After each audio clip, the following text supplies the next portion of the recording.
What? Oh, shit. It's pretty common for games to release, say, a little undercooked. Marvel's Avengers, No Man's Sky, Sea of Thieves, or more recently, Suicide Squad kills the Justice League. Oh, no offense. But some games do get more updates and better over time, like the aforementioned No Man's Sky and Sea of Thieves, and even Destiny turning around and becoming a pretty damn popular game. After doing a video on Ghost of Tsushima and how it's fine, I was looking at doing a video on Rainbow Six Siege and how Siege plays now, but I am shelving that for a few months for something special. But I went through my Steam library looking at what to cover. I tried the new Boltgun DLC with Forges of Corruption, and it was pretty damn good. And while still being on a Warhammer high from Boltgun and painting my wife's Thousand Suns, I thought I'd go back and take a look at Darktide, nearly 2 years after its release, to see what it's like, to see if it's been updated and what's changed, and, well, is it still fun? Well, hang on, you've just... No, I like it. This is brilliant, but I like this. For those of you who don't know what Darktide is, well, it's Warhammer 40k's version of Vermintide. And if that still doesn't make sense, that's fine. It is Warhammer 40k, but in the Left 4 Dead style of gameplay. It is a horde shooter where you'll face off against hordes of chaos demons, Nurgle demons and chaos cultists in the name of the Emperor. But Darktide released on a bit of a negative side. People loved the beta for the game, but the game release was basically the beta with classes being a bit average, not many levels, and a leveling up class system that was pretty bare bones, as well as a base of operations that was a bit pointless with nothing to do. When Darktide released as well though, the gameplay I thought was fun. I personally enjoyed it more than Vermintide, but the gameplay here in Darktide was pretty solid. It's gory and there's weight behind the weapons, and each class I thought felt and acted differently. On top of that as well, you get to create your own character rather than playing as a set character like you had to in Vermintide. But 2 years after the release of Darktide, how does it hold up now? What changes have been made to the game? Does it feel more like a polished version like Vermintide 2, or does it still need more work? Well, it's better than what it was, sure, but I think it still needs more. The babies look unhappy. Add more balls. Developed by Fat Shark, Darktide is the 40k version of Vermintide, where you and 3 other players will make your way through missions where hordes of enemies will swarm you. However, as the game is based in the Warhammer 40k universe, rather than in the fantasy setting that Vermintide is set in, there are a variety of different guns, explosives, power weapons, and the environment and setting is obviously different. Now, if you didn't see my original video, I enjoyed Darktide when it released for a couple of reasons. The gunplay was great, playing this with mates was entertaining, and if it's not obvious, I'm a fan of the 40k universe, which I just got some 40k ink done just this week gone for my birthday. But there have been some changes that make the combat and general gameplay a bit better. Firstly, each class now has a proper talent tree with abilities that can be changed out, which actually change how classes work. Think of it a bit like how the characters and classes worked in Vermintide, but you're making your own character and then funneling them down into a class and playstyle you prefer. For example, my original character for the original review was the Veteran class, which is basically the standard Imperial Guard. No, it's not Astra Militarum around here, it is Imperial Guard, who their class focused though on ranged attacks. Now, the original ability and class made you sorta sit back and shoot, as his ability would highlight enemies and weak points. Now though, if you prefer to play as a bit of a buff or support style character, you can funnel your skills into the Commissar playstyle, where your ranged ability is then swapped out for this inspiring style of ability that will push back enemies and instantly restore your and any nearby allies' toughness to full. And if that's not your playstyle as well, there's also a stealth ability where you can go invisible and be a bit more sneaky. Boy, you kinda snuck up on me there. I am very, very sneaky, sir. Now, this is the same for all classes when you pick your base class. You'll then focus on a specialization from there in the skill trees.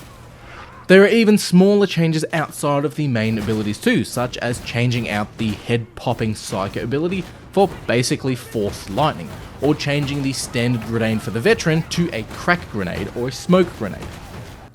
With that, the classes feel a bit more different around this time too.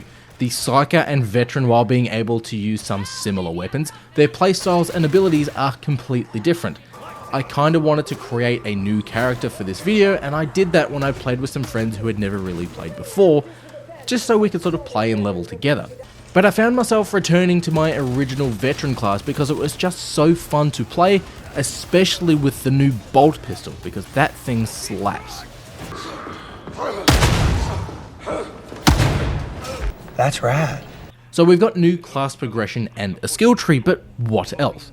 Well, there are some new levels to play, and we've just got the new DLC with the Secrets of the Machine God, which gives you, yes, new levels, but also some new weapons, which you kind of expect for a game like this.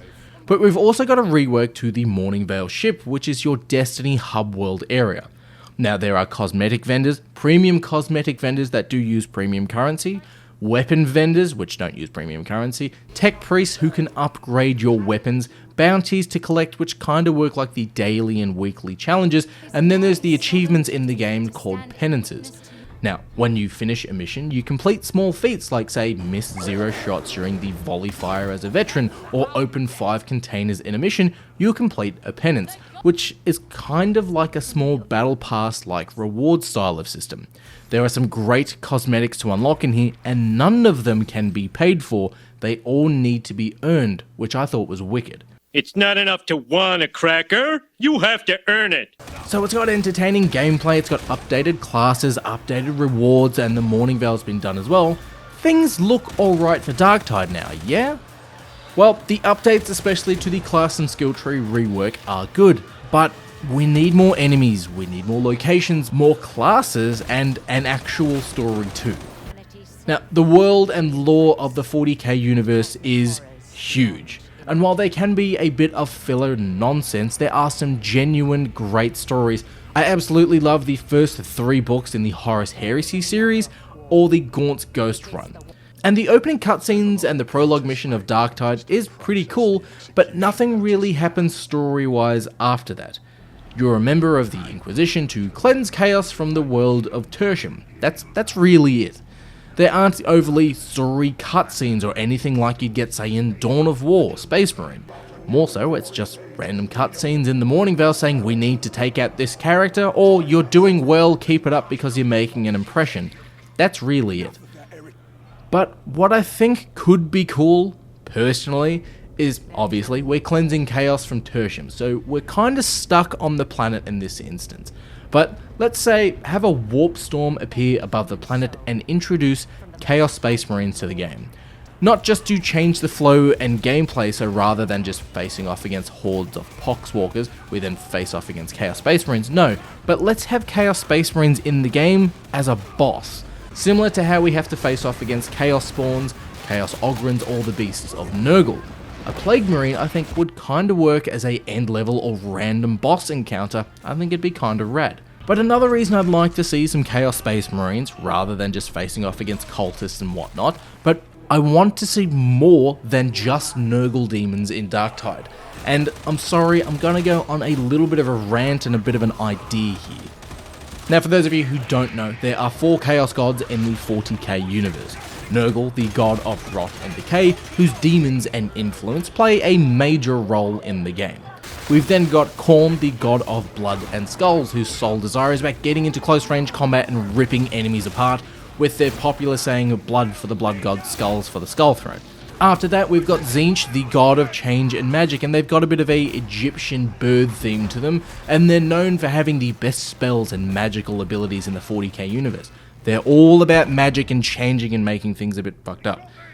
Finally, Slaanesh, the god of excess, as Games Workshop puts it, but it is the god of sex, drugs, and rock and roll with increasing senses and pleasure, whether that's excess food or excess booze or drugs, desire and temptation. Think of Slaanesh a bit like, say, the Cenobites and Pinhead from Hellraiser. They're all about pain and pleasure. Oh my sweet Jesus. But what I'm getting at is, introduce new enemy variants and demons from, say, having a Chaos Warp Storm appear, or Chaos Space Marines come with them too, or other Chaos Demons attacking the planet, which could bring over some new and frightening styles of enemies. The gameplay and special enemies as it's set in right now is very similar to Left 4 Dead. The poxhounds will pin you down, the mutant is a bit like the charger that runs straight at you, slamming you into the ground until you've been saved. The bloater and the poxburster are basically the same thing. You get my point. A lot of enemies are copy-paste, and while yes, they work, adding in some new Chaos Demon variants would change up the gameplay, and here's just a couple that I thought of off the bat. We could have Khorne bloodletters that would royally screw you up if they got too close to you, but they could be taken down relatively simply from just a few shots, as bloodletters don't wear armor. Flamers of Tzeentch that sit back and shoot at you with warp flame magic, and if you try to get too close to them, they'll teleport so they can't be destroyed with melee weapons. You need to use guns to take them out. Slaanesh might be a little bit more harder to do, no pun intended there, but maybe a Slaanesh room trap, where it looks like there's a room full of loot, and entering that room and opening the boxes causes Demonites of Slaanesh to spawn in, which could deal some real damage. Or swap out the demon host for a Demonite of Slaanesh, where instead of hearing those random voices that the demon host currently has, you hear maybe some sweet music or someone needing help or something to tempt a player to sort of go off on their own, and when you do that, bam, a Demonite of Slaanesh is there and it does loads of damage, basically like the witch, from Left 4 Dead. And that's something I've kinda noticed with Games Workshop and their Chaos Gods, and how they've gone a bit soft with Slaanesh. Pun was intended that time, but Khorne bloodletters are in Space Marine. Boltgun had Nurgle and Tzeentch with the Black Legion Chaos Space Marines. Inquisitor Martyr has Nurgle, Vermintide has Nurgle and Skaven. Space Marine 2 has shown that the Thousand Suns are in the game, so we'll most likely get Tzeentch. Hell, the Primarchs who are linked to Nurgle, Tzeentch and Khorne are out on the physical tabletop game, and yes, they kinda have to do Fulgrim next for the Emperor's Children. It kinda feels like Games Workshop are doing as little as they can with Slaanesh. But with these new enemies that I've just thought of, some of them might be a bit too powerful, so in that instance, let's introduce some new classes for the players to use. Let us play as a Sister of Battle, a Neophyte Space Marine, which is a human becoming a Space Marine, sort of like a Space Marine in training, or have us play as a Tech Priest. Neophytes can be the halfway class between the Veteran and the Ogryn. They're tanky and they can take damage, but they have more ranged weapons like the bolt gun, the bolt pistol and shotguns, but they can't use, say, las guns, or maybe that they can't aim down sights and they have to hip fire. The Sisters of Battle could be tankier zealots with better flamethrowers.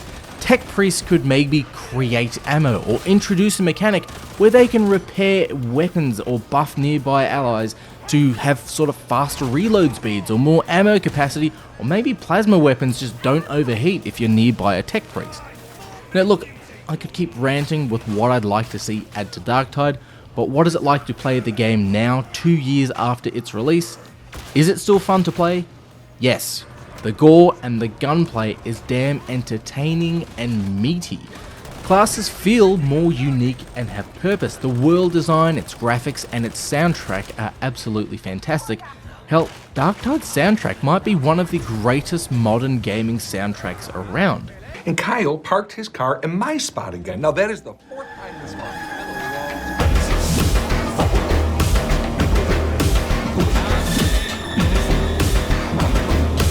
I think it just needs some more enemies, some more classes. A cool story element too would be pretty rad. Now, I enjoyed going back and playing Darktide, and I'm kinda looking forward to what Fat Shark might do next with Darktide in another 2 years' time, as there's some real potential here just to keep going and growing the game, especially after they've now finished the reworking of classes and skills, so hopefully from here it's just more content. But whether you've been slaying heretics since Darktide's launch, or you're now doing your part for the Emperor, always remember to play with each other and play with yourself. If we fail,